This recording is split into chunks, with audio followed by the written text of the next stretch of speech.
Hello friends, welcome back to genuine computers. So almost 1 month అవుతుంది దగ్గరగా నేను videos post చేసి. సో ఇవాళ ఒక ట్రిక్స్ అంటే కొన్ని మనం స్పాటింగ్ ఎర్రర్స్, ఇంగ్లీష్ లో స్పాటింగ్ ఎర్రర్స్ అవి కనుక్కోవడానికి కొంచెం ఇబ్బంది పడుతూ ఉంటాం కదా. సో అందులో మెయిన్ పార్ట్ ప్రిపోజిషన్స్. అక్కడ మనం ఏ ప్రిపోజిషన్ పెడితే అది కరెక్ట్, ఏది రాంగ్ అనేది కన్ఫ్యూజన్ గా ఉంటుంది. సో అలాంటి వాటిని ఎలా ఐడెంటిఫై చేయాలి అని ఒక చిన్న టాపిక్ తో మీ ముందుకు వచ్చాను. సో మీకు హెల్ప్ఫుల్ అవుతుందనే హోప్ తో తీసుకొచ్చాను ఈ టాపిక్. సో ఫస్ట్ అందులో మెయిన్ గా ఎక్కువగా రిపీట్ అయ్యే ప్రిపోజిషన్స్ ఏంటంటే ఎట్, ఆన్, ఇన్. సో ఈ 3 అసలు ఎప్పుడు వాడాలి, ఎలా వాడాలి అనేది ట్రిక్స్ చెప్తాను చూడండి.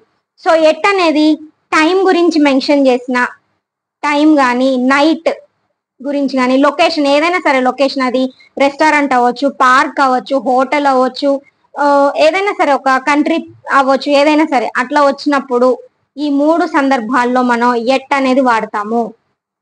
అండ్ ఆన్ అనేది డేస్ గురించి వచ్చినప్పుడు, లేదా డేట్ మెన్షన్ చేసినప్పుడు, లేదా వెహికల్స్ అవి లార్జ్ అయినా పబ్లిక్ అయినా ఏవైనా వెహికల్స్ వచ్చినప్పుడు ఈ 3 సందర్భాల్లో మనం ఆన్ అనేది వాడతాము.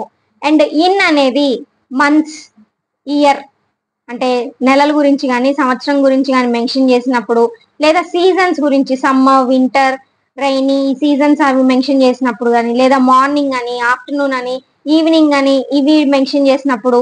అండ్ ఒక్కొక్కసారి వెహికల్స్ కూడా మనం ఇన్ అనేది వాడతాము, కాకపోతే ఎక్కువ శాతం ఆనే వాడతాము. సో అలాంటి సందర్భాల్లో మనం ఎట్, ఆన్, ఇన్ అనేవి ఈ సందర్భాల్లో మాత్రమే వాడతాం. సో ఎక్కువగా మనకి స్పాటింగ్ ఎర్రర్స్ లో వీటి మీదే క్వశ్చన్స్ అనేవి ఎక్కువ రిపీటెడ్ గా వస్తూ ఉంటాయి. ఎందుకంటే వీటిలోనే మనం కన్ఫ్యూజ్ అవుతాయి. ఎందుకంటే ప్రతి చోట ఈ 3 పెట్టొచ్చు అని మనకు అనిపిస్తుంది కాబట్టి. సో ఆ 3 పెట్టొచ్చు అనేది మనకి కన్ఫ్యూజన్ లో ఉంటుంది కాబట్టి ఎక్కువ శాతం మనకి దాని మీదనే క్వశ్చన్స్ అనేవి రిపీటెడ్ గా వస్తాయి. సో కొన్ని ఎగ్జాంపుల్స్ చూద్దాం. సో జూన్ అంటున్నాను. జూన్ అంటే ఏంటి? మంత్ కదా. సో మంత్ అనేది ఎక్కడ వచ్చింది? ఇక్కడ. సో ఇక్కడ మనం వాడాల్సిన ప్రిపోజిషన్ ఏంటి? ఇన్. అండ్ 6 o'clock అంటున్నాం, అదేంటి? టైం కదా. సో టైం అని వస్తే ఏంటి? ఎట్. అండ్ ద పార్క్ అంటున్నాం, అంటే ఏంటది? లొకేషన్ కదా. So at. అండ్ 2024 అది ఇయర్ కదా. ఇయర్ అనేది ఎక్కడ ఉంది? In. So in. And Saturday అంటున్నాం, సాటర్డే అనేది ఏంటి? డే కదా. So days, on. And Monday morning అంటున్నాం, మండే మార్నింగ్. సో ఇది మండే కూడా డేనే కదా. సో డేస్ లో. సో మన మార్నింగ్ వచ్చింది కదా మేడం, మనం ఇన్ను పెట్టాలి కదా అంటే కాదు. దీనికి ముందు వచ్చిన వర్డ్ ఏంటి? మండే కదా. మండే అంటే ఏంటి? డే కదా. సో మనం ఆనే వాడతాము. అండ్ ఏ షిప్ అంటే ఏంటి? Vehicle. So on ship, load అవి తేవడం అవంతా అయితే ఆన్. బస్సులో వస్తున్నాము అన్నప్పుడు ఇన్, అట్లా వాడతాం. సో సెంటెన్స్ ని బట్టి మారుతుంది. కాకపోతే మనం ఎక్కువ శాతం ఆన్ అనే ప్రిపోజిషన్ ఇక్కడ వాడతాం. సమ్మర్. సమ్మర్ అంటే ఏంటి? సీజన్. సో సీజన్ ఇక్కడ in. So in summer. And night, already ఇక్కడ నైట్ అనేది మనం మెన్షన్ చేసాం కదా, ఎట్.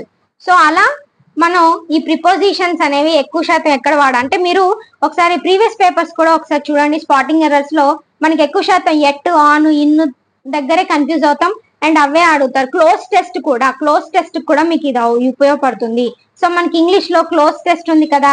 సో దానికి కూడా మనకి ఇది యూజ్ అనేది అవుతుంది. క్లోజ్ టెస్ట్ లో కూడా చిన్న చిన్న సెంటెన్స్ లో ఈ ఎట్ట, ఆనా, ఇన్న, విత్త, ఎండ, కంజక్షన్స్ అవి కూడా కన్ఫ్యూజన్ లో ఉంటాయి. సో స్టార్టింగ్, సో ఇవాళ ఫస్ట్ డే కాబట్టి, అంటే ట్రిక్స్ చెప్పడంలో ఫస్ట్ డే కాబట్టి నేను ఈ ఓన్లీ 3 సెంటెన్సెస్ తోనే మీ ముందుకు వచ్చాను. సారీ, 3 ప్రిపోజిషన్స్ తోనే మీ ముందుకు వచ్చాను.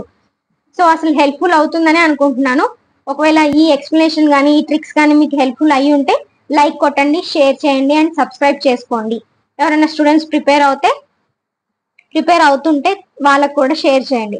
సో ఈ మంత్ 16th మనకి ఎస్ఎస్సి స్టెనో నోటిఫికేషన్ వస్తుంది. ఆల్రెడీ ఎస్ఎస్సి సిజిఎల్ రిలీజ్ అయింది, అప్లై చేసుకున్నారనే అనుకుంటున్నాను అందరూ. అండ్ కమింగ్ 16th మనకి ఎస్ఎస్సి స్టెనో నోటిఫికేషన్ అనేది రిలీజ్ అవుతుంది.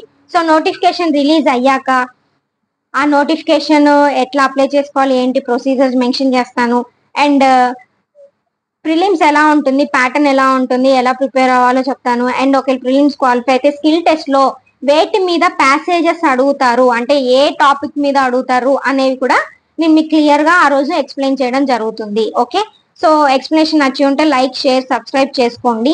ఎవరైనా షార్ట్ హ్యాండ్ కోర్స్ లో జాయిన్ అవ్వాలి అనుకున్న వాళ్ళు స్లాట్స్ కొన్ని ఖాళీగా ఉన్నాయి. Interested candidates can join. Thank you.